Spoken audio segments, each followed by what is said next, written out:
আসসালামু আলাইকুম। সম্মানিত পেঁয়াজ চাষি ভাইরা কেমন আছেন? সবাই আশা করি সবাই ভালো আছেন। তো বর্তমানে পেঁয়াজের জাউনি মিলডিউ, পার্পল বলস এই দুইটা রোগের আক্রমণ সব থেকে বেশি হয়ে থাকে।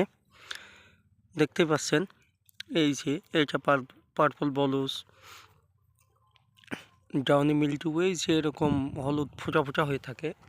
তো মাশাআল্লাহ, আমি এই জমিতে 5 দিন আগে স্প্রে করেছিলাম ম্যানকোজেব প্লাস মেটালেক্সিল এবং অ্যামিস্টার টপ, যেটাতে আপনার অ্যাজিক্স টোরোবিন প্লাস চেরাইফ্লক্স ডাইফেনাকোনাজল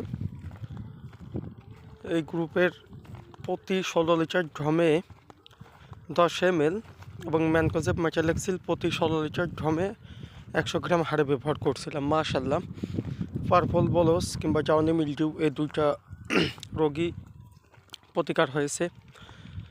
পেঁয়াজগুলাও এখন আস্তে আস্তে সুস্থ হয়ে গেছে, সুস্থ হচ্ছে, পাতাগুলো অনেক কালো এবং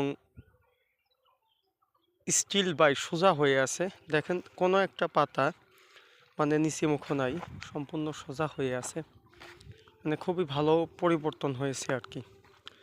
তো আমি প্রতিনিয়ত ভিডিও দিয়ে থাকি, বিশেষ করে পেঁয়াজ চাষের উপরে।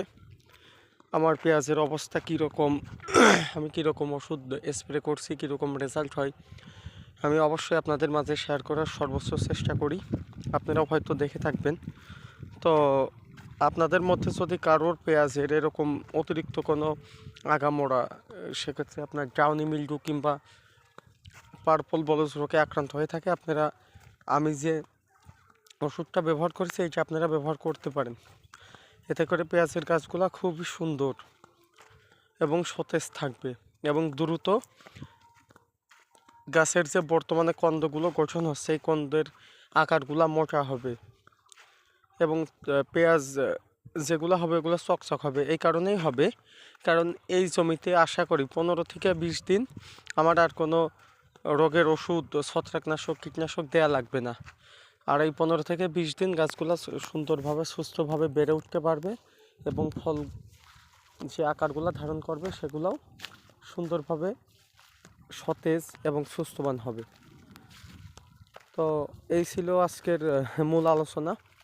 আপনারা কে কতটুকু পেঁয়াজ লাগাইছেন এবং কার পেঁয়াজের কী অবস্থা অবশ্যই কমেন্টে জানাবেন। কারো পেঁয়াজে কোনো সমস্যা হয়ে থাকলে অবশ্যই কমেন্টে জানাবেন। চেষ্টা করব আপনাদেরকে উত্তর দেওয়ার জন্য এবং সঠিক পরামর্শ দেওয়ার জন্য। তো সবাই ভালো থাকবেন, সুস্থ থাকবেন, কথা হবে। আসসালামু আলাইকুম।